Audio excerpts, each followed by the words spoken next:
I'm Bill and I'm glad you're here. Let's take a look at something we call a schematic diagram. We have been working with our circuit here, which is a battery connected to a bulb, and it lights up. And this is the actual circuit. This is a component called a battery. This is a component called a bulb. These are wires connecting them. This is the physical electric circuit.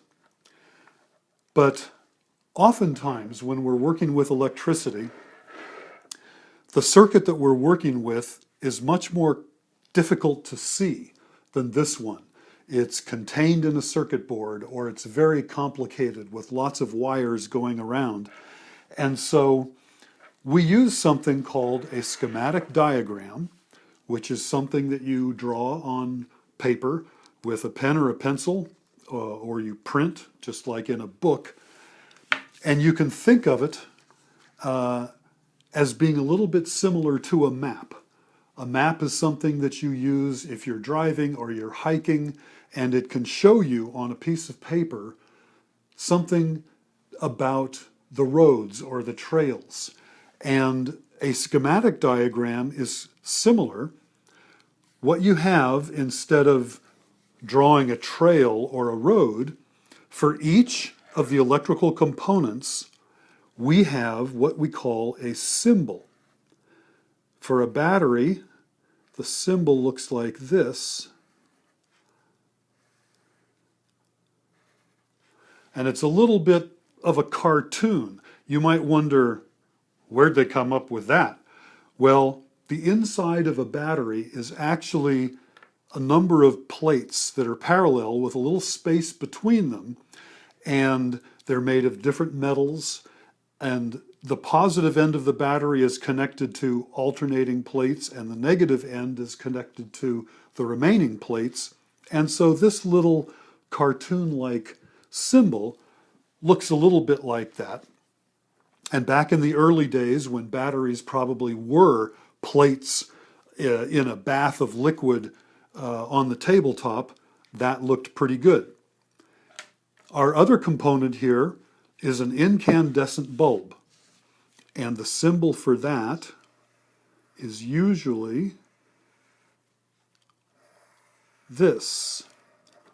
And you can see it looks kind of like the filament inside the bulb, and this circle looks a little bit like the glass of the bulb. And the wires on a schematic diagram are simply lines that connect the components.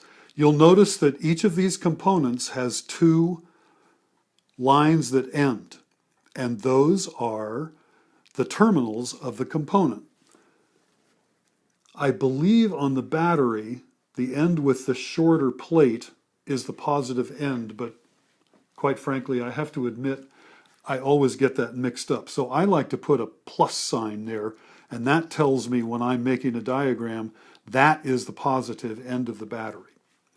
But to connect these two components in a circuit diagram, you just draw lines that connect them.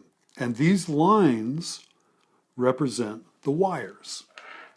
That is the schematic diagram of this circuit when it's hooked up. If I wanted to make a diagram of this circuit when it was not hooked up, I could do it like this.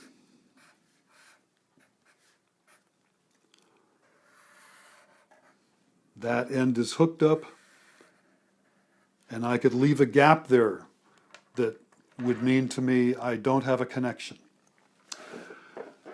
These diagrams are very helpful when we begin to get into more complicated and interesting circuits. And sometimes people refer to this as simply the schematic.